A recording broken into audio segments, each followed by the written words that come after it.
I would like to introduce the next speaker, who is Keiichi Itatani. He will talk about the clinical insights of 4D flow imaging. Thank you. I am a cardiovascular surgeon, and I'm also a researcher of fluid dynamics. So I am an inventor of 4D flow MRI analysis software named IT Flow, and today I'd like to talk about clinical application of 4D flow, especially from the surgical point of view. So COI disclosure. IT Flow is a software that I myself have developed and recently approved by FDA. With a user-friendly interface, wall motion can be tracked without any contrast medium. So semi-automatic segmentation of the right and left ventricular system, 2D flow vector or 3D flow streamline can be easily visualized. In addition, many kinds of hemodynamic parameters such as flow energy loss or path line can be analyzed. So from the clinical point of view, 4D flow MRI is a tool to examine hemodynamics of the cardiovascular structure, especially where the usual echocardiography Carl Doppler is difficult to access. For example, this is a coarctation alter case. Exactly speaking, she has a recoarctation after the coarctation repair in childhood. So in addition to the flow volume of the neck vessels and ascending or descending aorta, 4D flow MRI can measure the collateral vessel flow or visualize the flow acceleration through the isthmus. So actually, this patient underwent balloon angioplasty of the recoarctation side, which successfully diminished the collateral vessel flow and increased the flow amount of the stenotic side, but flow acceleration is prominent. So, because IT flow can superpose phase contrast images with usual cine MRI image, it can examine the cardiac function. This case has improvement of the left ventricular hypertrophy after the balloon angioplasty. So one of the typical application of 4D flow MRI is the examination of pulmonary valve disease after the congenital heart repair. This is a young female, a rookie nurse, who suffered from dizziness on effort after the repair of tetralogy of fallow. So usual echocardiography or cardiac MRI demonstrated almost normal VA volume and function, but 4D flow demonstrated the flow acceleration through the pulmonary valve that were reconstructed with monocuspid patch in childhood. And the severe pulmonary regurgitation with regurgitation fraction over 30%. So significant stenosis and regurgitation caused her symptom. In addition to the flow vector or streamline, IT flow can estimate the parameter of cardiac workload named flow energy loss.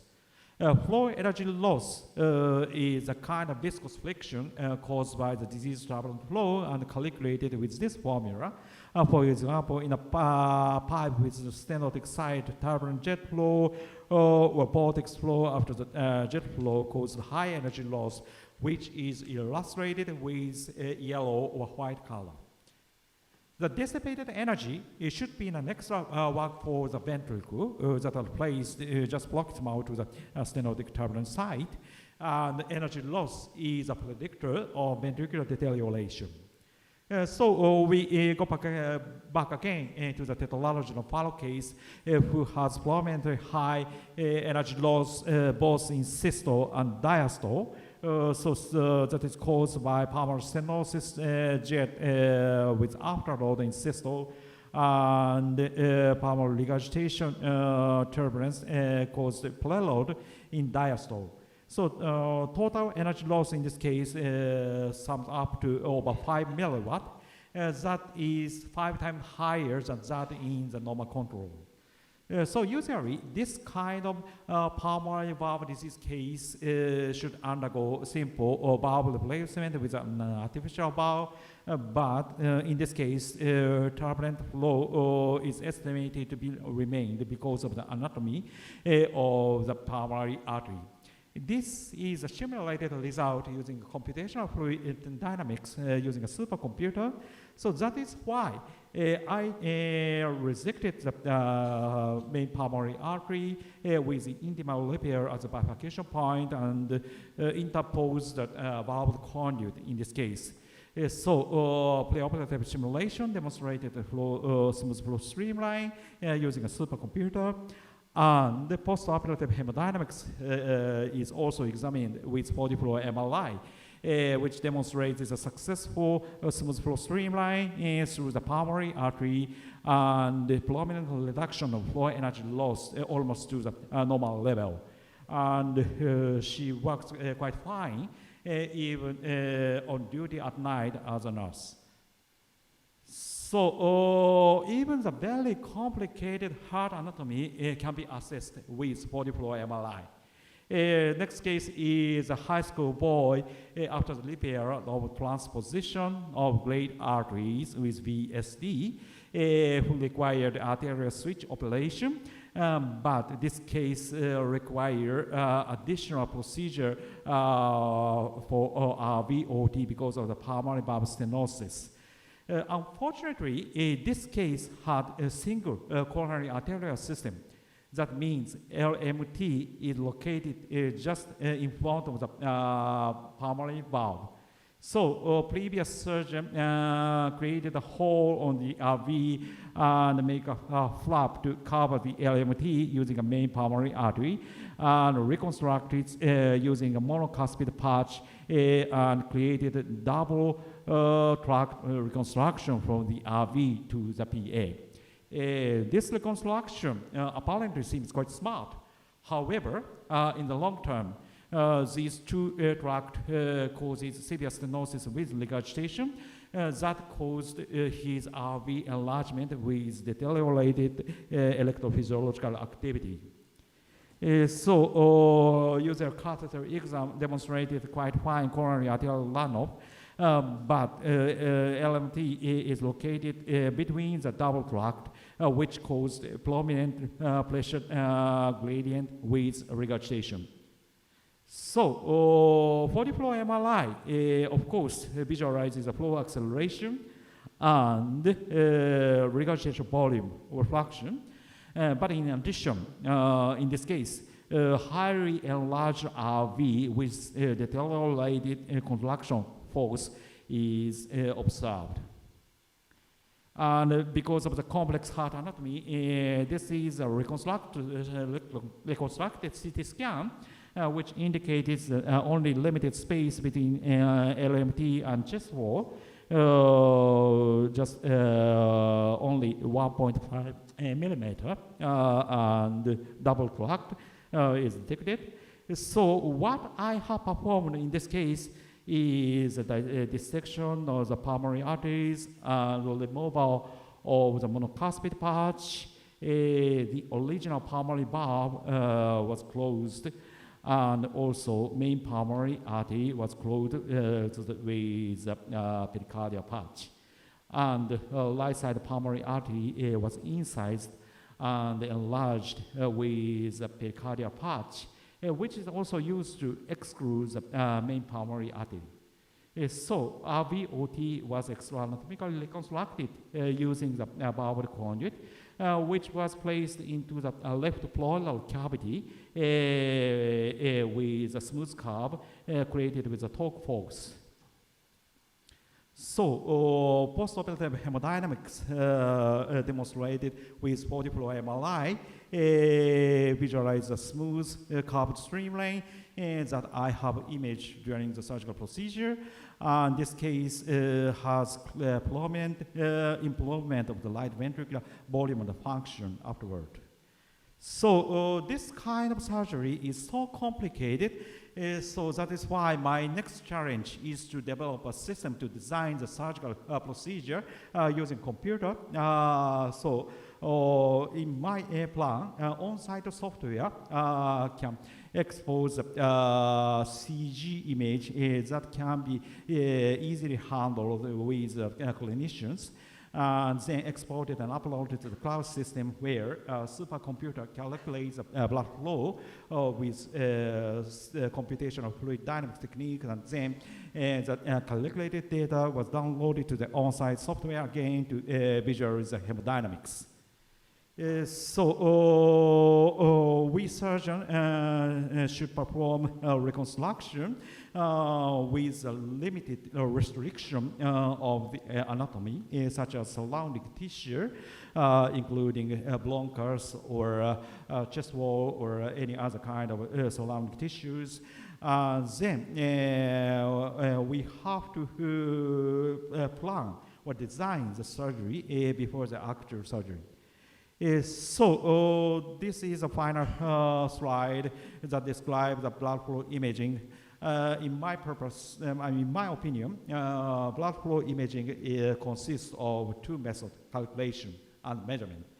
Numerical calculation such as CFD simulation is quite useful to design the therapeutic strategies, and measurement is much more important to examine the cardiac function and hemodynamics.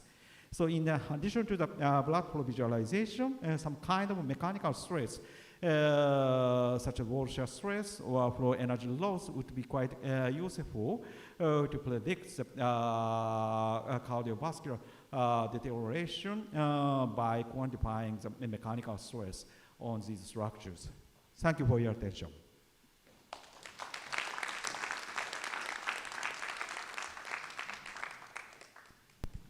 Thank you very much for these very interesting cases and this very nice presentation. Are there questions from the audience? I think Michael has a question. Thank you for a very, very interesting talk. I mean, fascinating cases and imaging. Thank you for sharing that. With your experience as a cardiac surgeon with this technique, you showed a number of ways to kind of analyze the data, quantify data. You mentioned, simple flow parameters, but also more advanced parameters such as energy loss. So from your perspective, what do you think is the most important, or where should the field go, or does it depend on the case? So just from a clinical perspective, what is it that's really important to you? Yeah, thank you for very important questions. So usually, a cardiologist and cardiac surgeons examine the patient at first using echocardiography.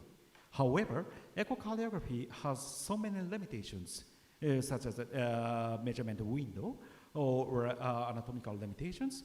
However, 4D flow can assess everywhere inside the cardiovascular structure. So especially aortic disease and pulmonary valve disease is the target of 4D flow for clinical diagnosis.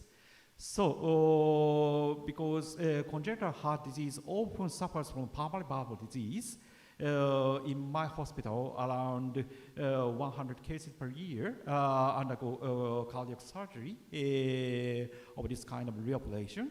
So they routinely perform 4D flow, except for cases with pacemaker. So from the 4D flow analysis data, at first I examine chamber size and volume, and valve regurgitation, fluxion or volume, or any kind of flow acceleration inside the cardiovascular structure. And then afterward, I measure flow energy loss as a predictor for ventricular deterioration or surgical indication. Thank you. All right, I have a super quick question afterwards. Are you actually sharing both of your softwares with the community, or because I thought both of your softwares look very interesting? So you mean a community inside the clinical team, or? No, if you're sharing this with other institutions or researchers. Oh yeah. So I try to publish my cases as many as possible, and inside our clinical teams, I share my data, and in addition, I always trying to share these images with patients or families. Right. I meant the software. Sorry, but So you meant the software. Yeah. Actually, this is an FDA approval software and commercially available even in the US. So please try. that sounds great. All right, I'm handing over the mic. So yeah.